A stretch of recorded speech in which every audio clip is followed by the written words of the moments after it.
Estamos de volta aqui pelo canal Cristiano Santos Radialista para a gente finalizar aqui o nosso primeiro vídeo desta sexta-feira. Já te agradecendo pelo carinho, pela companhia, você que passou aí, tá passando essa semana toda com a gente aqui, né? Acompanhando os nossos vídeos. Muito obrigado. Obrigado demais pelo carinho, obrigado pela sua companhia. Vamos falar então da final, né, rapaz? Da Supercopa do Brasil. De um lado Palmeiras, do outro São Paulo. Palmeiras campeão brasileiro do ano passado e o São Paulo campeão da Copa do Brasil. Escalação então do Verdão.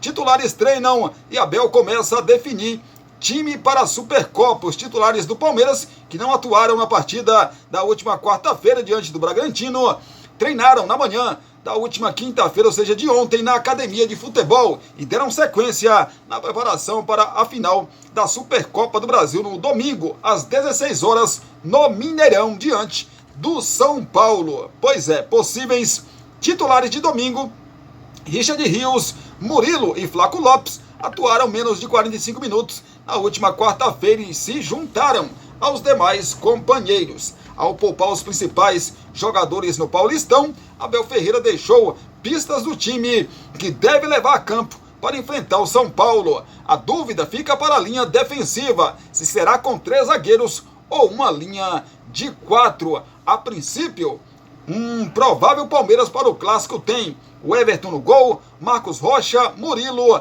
Gustavo Gomes e Piquerez, Mike, Zé Rafael, Richard Rios e Rafael Veiga, Rony e Flaco Lopes na frente. Esse deve ser o time do Palmeiras para o confronto de logo mais domingo, né?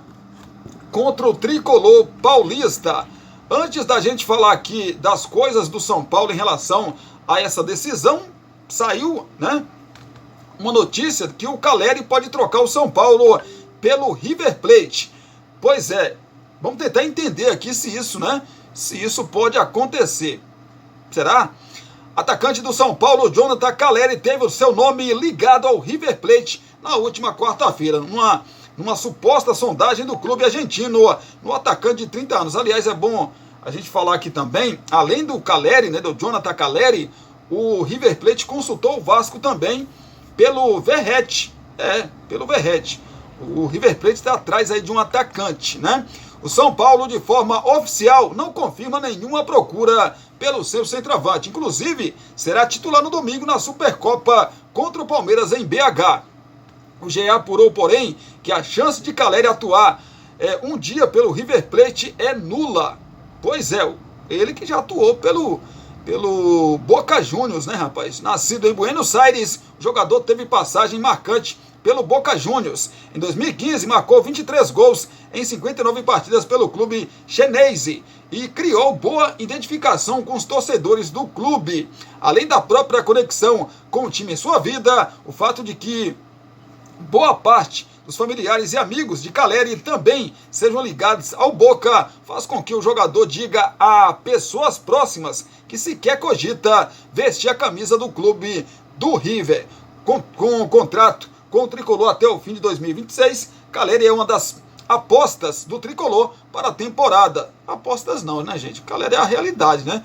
A diretoria ainda busca um reserva para a posição para dar descanso a ele em 2024. Então esqueçam essa possibilidade. Caleri vai ficar no Tricolor Paulista. Agora falando de Supercopa do Brasil, confronto contra a equipe do Palmeiras no domingo.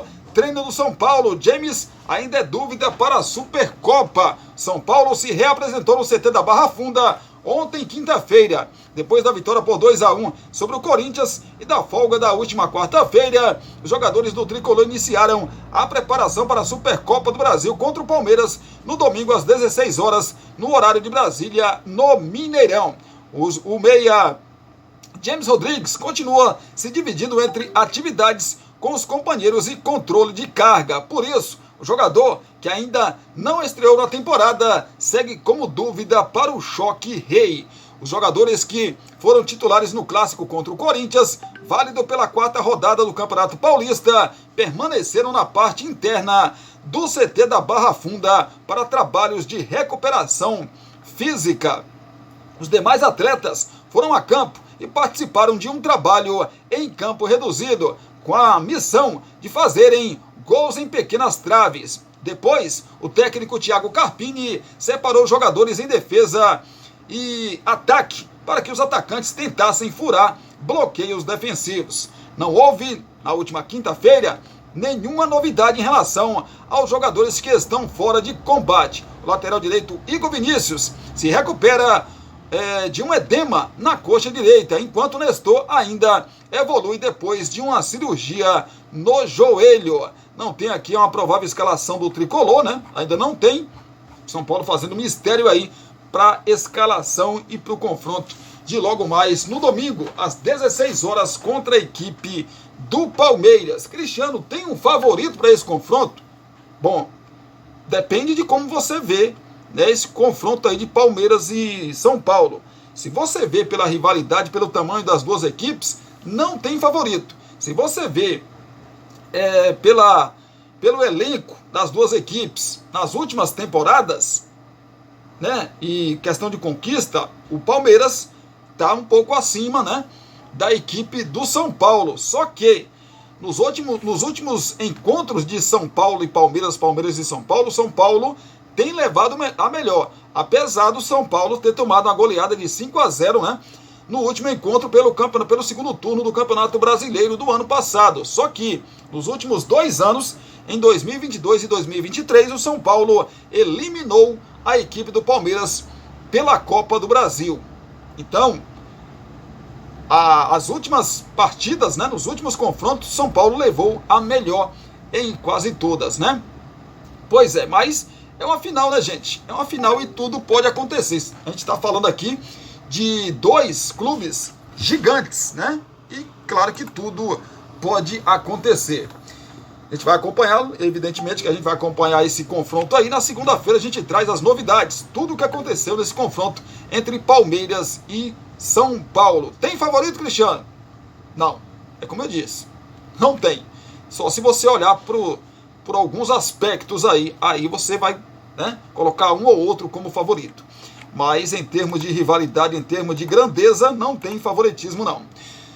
Antes da gente falar dos estaduais, Fernando Diniz fala da saída da seleção pela primeira vez. Abre aspas, queria que tivesse sido diferente. Fecha aspas. A Fernando Diniz, treinador do Fluminense, se manifestou sobre a saída da seleção brasileira. Na madrugada da última sexta-feira, desta sexta-feira na verdade, após o tricolor vencer o Bangu por 4-1 no Carioca, falou pela primeira vez sobre a demissão ocorrida no começo de janeiro. Edinaldo Rodrigues, presidente da CBF, tomou a decisão em 5 de janeiro. Alegou ter um compromisso com Mário Bittencourt, presidente do tricolor, de não prejudicar o Fluminense. Então, decidiu contratar Dorival Júnior. Perguntado se ficou chateado, Diniz respondeu: queria que tivesse sido diferente, mas são águas passadas. Temos que tocar a vida em frente. Tenho muita clareza daquilo que fiz para a seleção brasileira e o meu contato com os jogadores da seleção está em boas mãos agora. Eu tinha muita convicção de que aquilo, com mais tempo, iria dar resultados muito importantes. Tinha um feeling muito claro disso. Para quem estava internamente, também tinha nitidez do que estava sendo feito. 6 jogos é uma amostragem extremamente pequena. Infelizmente, falamos muito dos resultados de curto prazo e canso de falar que é um dos males do futebol brasileiro. O trabalho precisa de um pouco mais de tempo. Não por ser eu, mas qualquer pessoa precisa de um pouco mais de tempo. Não dá para você ter uma amostragem muito pequena e ficar fazendo qualquer tipo de avaliação. O jogo com a Argentina, por exemplo, foi um jogo grande que o Brasil fez e que não teve resultado. Aquilo, na sequência do trabalho, iria melhor. Muito provavelmente a performance e os resultados chegariam, mas saio com um sentimento de ter feito melhor, ter criado relações especiais com os jogadores e o staff que estavam comigo. Ficou chateado e evidentemente que era natural. Agora, desculpa de que Edinaldo Rodrigues, você tinha um compromisso? Você tinha um acerto aí com o presidente Mário Bittencourt? É isso? de não efetivar o Fernando Diniz, meu amigo, rapaz, as coisas na CBF é muito doida mesmo, né? As coisas na CBF não é fácil não, rapaz. Vocês estão pensando que as coisas por lá é fácil? A coisa por lá não tá fácil não. Vamos falar dos estaduais, né? Falar dos estaduais para você que tá ligado com a gente. Deixa eu tirar esse WhatsApp daqui para me ajudar, porque tá difícil aqui, né? Tá difícil, menino, tá difícil aqui, tá enchendo aqui um negócio de mensagem ali e não dá, né? Não dá. Vamos começar então falando do Campeonato Baiano. Tivemos ontem, na verdade amanhã teremos, né, a conclusão aí da quinta rodada, né? Mas tivemos Bahia 2-0 no Barcelona de Ilhéus, Jequié 1-0 no Vitória. Tivemos ainda Jacuipense 1-0 para cima do Bahia de Feira. Ontem tivemos aí o complemento dessa rodada com Jacuipense 1-0 para cima do Bahia de Feira. Tivemos também um empate entre Juazeirense e Itabuna em 1-1. No final de semana, né, mais conhecido como amanhã, na verdade amanhã não tem jogo, né, do Bahia não, tem jogo no domingo e na quarta-feira devido aí os jogos, o início dos jogos do campeonato da Copa do Nordeste. Bahia de Feira, por exemplo, recebe o Jequié no domingo às 16 horas, às 18h30 teremos o Barcelona, na verdade, de Ilhéus, contra a equipe da Jacuipense. São os dois jogos aí que abrem a sexta rodada do Baianão. Claro, a gente vai acompanhar e traremos para vocês na segunda-feira. Os outros jogos acontecem na quarta-feira, aí complementando a sexta rodada. No Gauchão, tivemos o fechamento aí da quarta rodada, né? Ontem tivemos aí o jogo que fechou a rodada, o empate entre Santa Cruz e São José em 1-1. Quinta rodada começa nesse final de semana. Amanhã, sábado, o Inter recebe o Caxias às 16h30. O Avenida vai receber o Grêmio lá no seu estádio às 19 horas. Também amanhã teremos o Novo Hamburgo contra o São Luís. No domingo, o São José terá como adversário o Guarani de Bagé. O Juventude terá como adversário também no domingo o Ipiranga. E o Brasil de Pelotas terá receberá, na verdade, né, o Santa Cruz nos jogos aí da quinta rodada, né, do Campeonato Gaúcho. No Campeonato Mineiro, estamos indo aí para a terceira rodada. No Ipatingão, amanhã às 15h30, às 3h30 da tarde, o Ipatinga recebe a equipe do Pouso Alegre. Também amanhã, só que às 16h30, teremos a equipe do Itabirito recebendo o América Mineiro. O América Mineiro que vem de 2 jogos aí, 2 goleadas de 6 gols, né, rapaz? Será que amanhã também terá mais goleada aí? O Uberlândia, também amanhã, às 17 horas, recebe o Democrata de Governador Valadares. A Tombense terá o Atlético Clube como adversário também amanhã às 19 horas. O clássico, né? Amanhã entre Atlético Mineiro e Cruzeiro. É o primeiro embate aí dos dois gigantes do futebol mineiro. De um lado o Galo, né? Com seu arsenal aí de bons jogadores, e o Cruzeiro que está se recuperando aí financeiramente, trazendo alguns jogadores importantes também. Um jogo interessante. Às 19h30 a gente vai acompanhar e vai trazer para você na segunda-feira o que acontecer aí nesse confronto. Patrocinense também no domingo recebe o Vila Nova, fechando aí os jogos da terceira rodada do Campeonato Mineiro de 2024. Dá um pulo até o Campeonato Paranaense. Tivemos aí o confronto ontem, na verdade os dois confrontos, né?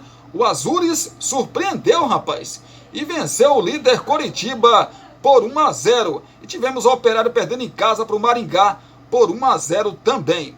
O Maringá com o resultado, o Maringá assumiu a liderança do campeonato, né?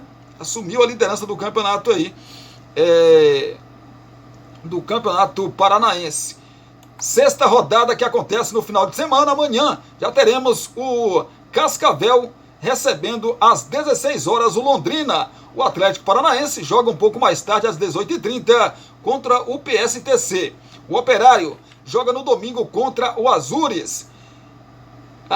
Também no domingo teremos a equipe do Galo Maringá contra a equipe do Cianorte. O Coritiba terá como adversário às 18h30 o Andraus. E fechando a rodada na segunda-feira às 20 horas, às 8 horas da noite, o Maringá terá como adversário o São Josiense.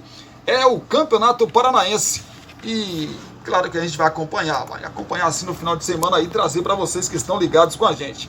No Campeonato Paulista tivemos aí os jogos que aconteceram ontem, fechando, né, a quarta rodada da competição. Tivemos o confronto entre Botafogo de Ribeirão Preto e Santa Cruz. Aliás, o Santo André. O Botafogo de Ribeirão Preto venceu o Santo André por 1-0. A Inter de Limeira meteu 2-0 para cima do São Bernardo, né, rapaz? O Novo Horizontino 2-0 para cima do Ituano. E fechando assim, né, a quarta rodada aí do Paulistão. Com esse resultado, rapaz, deixa eu buscar aqui o grupo do Corinthians. O Corinthians, né, com a vitória da Inter de Limeira, a Inter de Limeira jogou o Corinthians para a lanterna do campeonato. O Corinthians agora é o lanterna desse grupo, do grupo C do Campeonato Paulista. Final de semana teremos amanhã o Água Santa, que recebe o Mirassol às 18 horas. O Corinthians vai receber às 11 horas da manhã de domingo o confronto contra o Novo Horizontino. O Corinthians vem de 3 derrotas seguidas no Paulistão e caiu para a última colocação do seu grupo. O Santo André também no domingo às 11 horas da manhã recebe o RB Bragantino.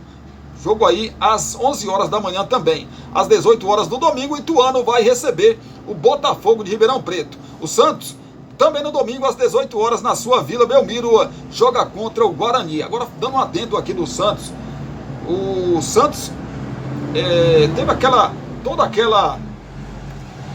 guerra, né? Aquela guerra no último jogo do Santos no Campeonato Brasileiro da Série A do ano passado, entre Santos e Fortaleza, vencido pelo Fortaleza por 2-1, que culminou no rebaixamento do Peixe para a segunda divisão.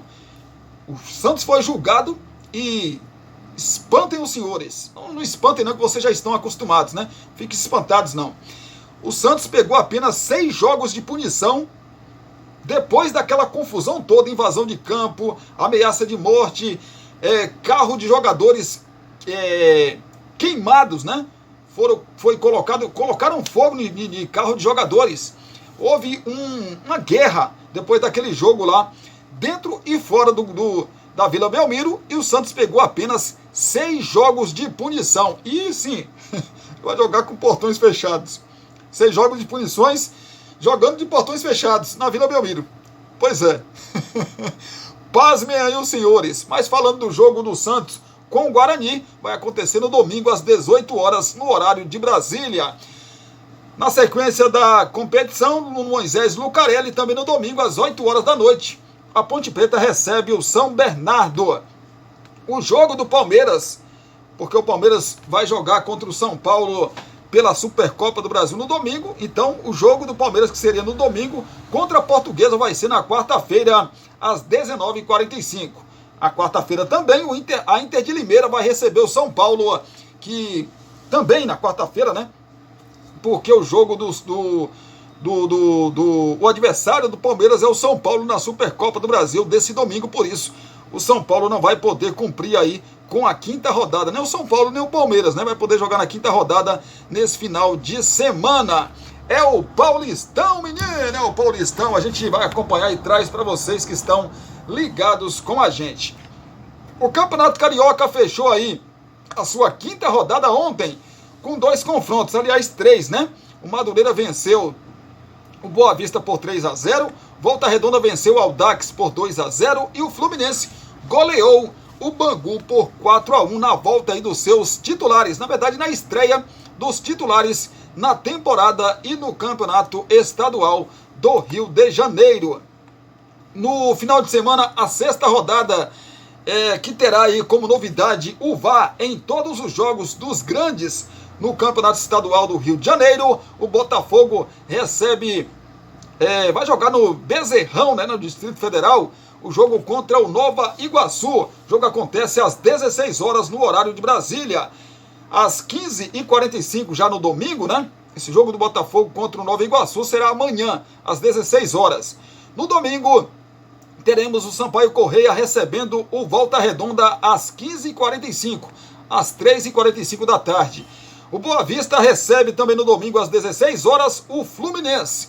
No domingo, então, o Flusão visitando o Boa Vista lá em Bacaxá. O Vasco tem um clássico às 19 horas contra o Flamengo no Maracanã, que vai estar lotado com certeza aí para empurrar Vasco e Flamengo nesse confronto aí das multidões, das grandes torcidas, das maiores torcidas do futebol carioca e uma das maiores do mundo também. O Flamengo, claro, tem a maior torcida do Brasil e o Vasco é a quinta maior torcida do Brasil, segundo as pesquisas, né? Audax e Bangu se enfrentam também no domingo em Bacaxá, às 8h30 da noite, às 8h30 da noite, né? No Conselheiro Galvão, Madureira recebe a Portuguesa na segunda-feira, fechando aí a sexta rodada do Cariocão 2024. E claro, a gente volta na segunda-feira para trazer tudo isso que vai acontecer, tudo isso e muito mais que vai acontecer aí no final de semana esportivo. A gente traz na segunda-feira para você que está ligado com a gente, sempre aqui no canal Cristiano Santos Radialista. Você, muito obrigado, obrigado mesmo por passar mais uma semana aqui com a gente. Claro que ainda tem o nosso vídeo das 18 horas, só que a gente vai falar às 18 horas, como você já sabe, das informações, das notícias de Brumado, da região da Bahia e de todo o nosso Brasil. Falar de futebol, falar de esporte, a gente volta, né? Na segunda-feira, a partir do meio-dia, com muita informação para você, que muita coisa vai acontecer nesse final de semana. É campeonato estadual, os campeonatos internacionais, que a gente não está falando nesse momento, mas a gente vai começar a falar na segunda-feira aí dos campeonatos internacionais, né? Os campeonatos internacionais pelo nosso país, pelo nosso mundo. A gente vai começar a falar. E os estaduais, a Supercopa do Brasil, né? A Supercopa do Brasil entre Palmeiras e São Paulo e Palmeiras. Muito assunto para segunda-feira, né? E claro, outros assuntos que vão acontecer, a gente vai estar de olho e trazer para você aí. E a movimentação do Mercadão da Bola também. Por isso que é importante você acompanhar a gente no facebook.com/Cristiano Santos. facebook.com/Cristiano Santos. Acompanhe a gente lá pelo nosso Facebook. No Instagram, você encontra a gente também por lá e a gente noticia muita coisa bacana por lá também. Escreva lá, @Cristiano Santos Radialista, lá no Instagram. No TikTok, você encontra a gente e a gente por lá também deixa você muito bem informado. Por exemplo, no final de semana não tem os nossos vídeos, mas de repente acontecendo aí uma informação de uma contratação, a gente vai colocar lá no TikTok. Encontra a gente por lá, escrevendo Cristiano Santos V. Cristiano Santos V lá no TikTok. Você fica muito bem informado com a gente por lá também, tá bom? Pois é, todos esses canais aí para você ficar ligado aí, muita informação, ficar muito bem informado. Então tá bom. Beijão no seu coração, abraço para vocês também, até daqui a pouquinho, se Deus quiser, com o vídeo de fechamento aqui desta sexta-feira e também de mais uma semana de vídeos aqui no nosso canal. Belezinha? A gente se fala, a gente se vê às 18 horas, se o nosso querido e bom Deus nos permitir. Até já!